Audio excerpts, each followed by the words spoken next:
Kembali lagi sahabat, jangan lupa untuk subscribe, like, share, dan tulis di kolom komentar.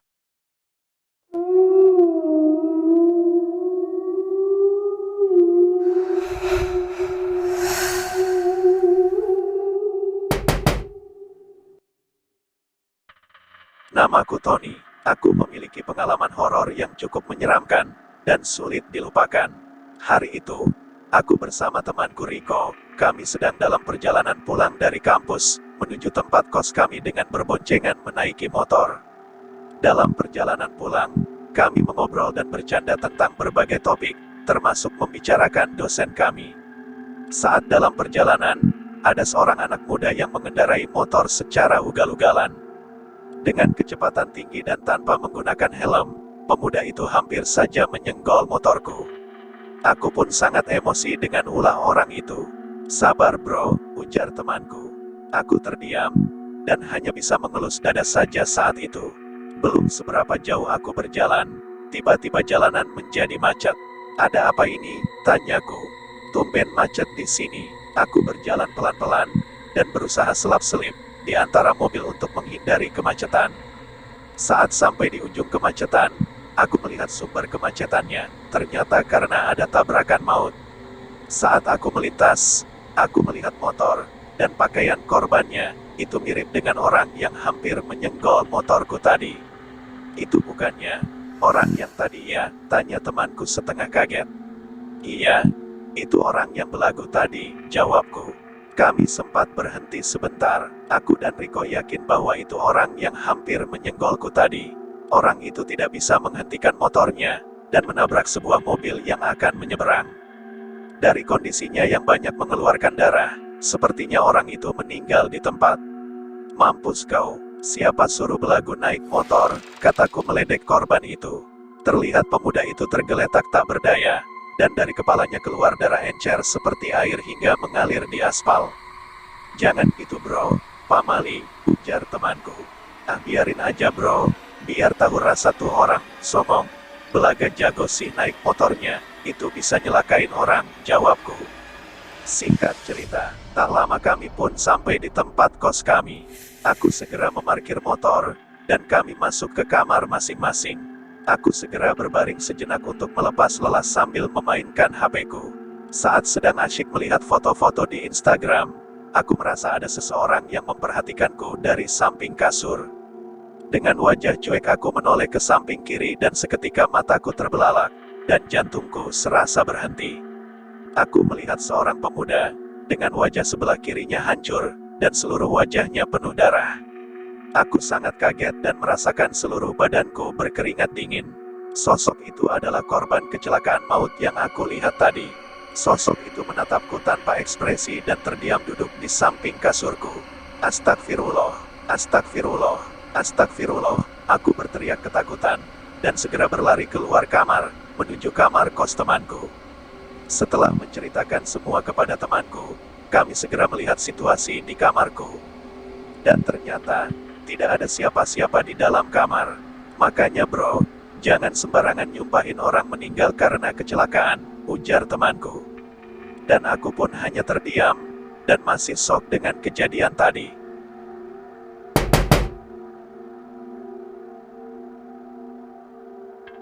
Perjalanan travel agak sedikit telat ke arah Bandung karena hari ini weekend. Jalanan jadi macet, dan aku sudah bosan dengan pemandangan jalan. Saat sampai di Bandung, aku dipusingkan dengan alamat rumah baruku.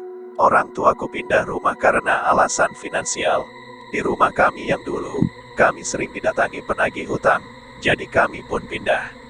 Sudah hampir 2 tahun aku bekerja di Jakarta. Malam itu aku ke Bandung sekedar untuk mengunjungi orang tua dan melihat rumah baru kami.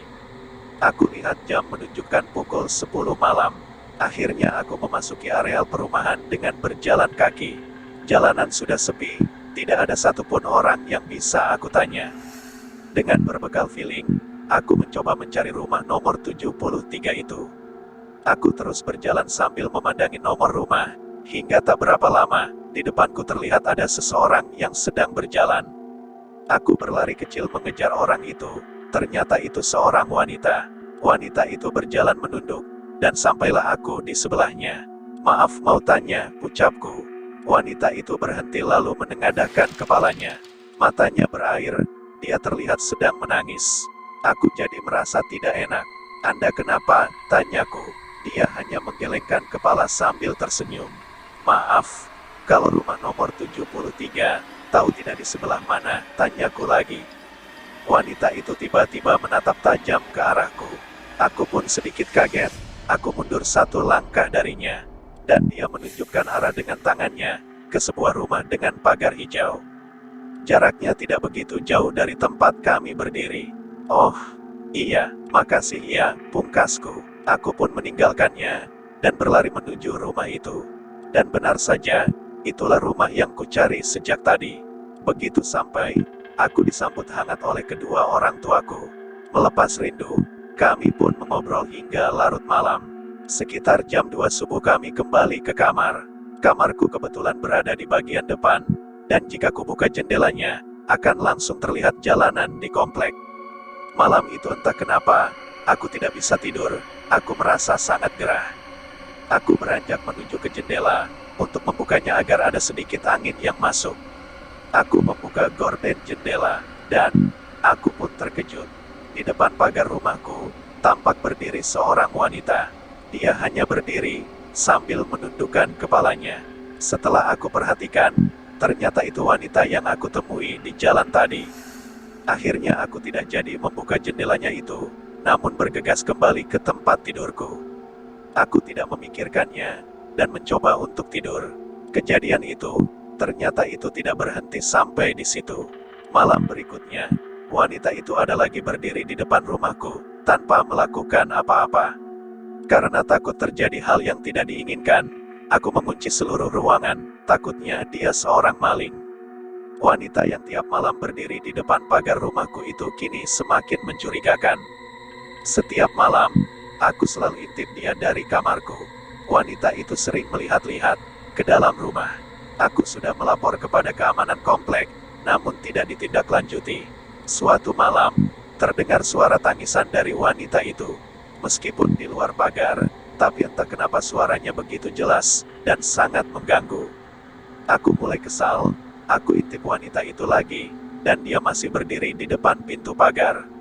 Akhirnya aku bergegas, membuka pintu depan, dan keluar dari rumah untuk menegurnya. Aku mendekatinya. Wanita itu kini terdiam, dan kepalanya semakin menunduk, tertutup oleh rambut. "Maaf, Anda ini siapa ya? Tiap malam lihat-lihat ke dalam rumah saya. Mencurigakan. Terus Anda kenapa menangis? Sana pergi. Daripada saya laporin Anda ke polisi," ucapku setengah mengusirnya.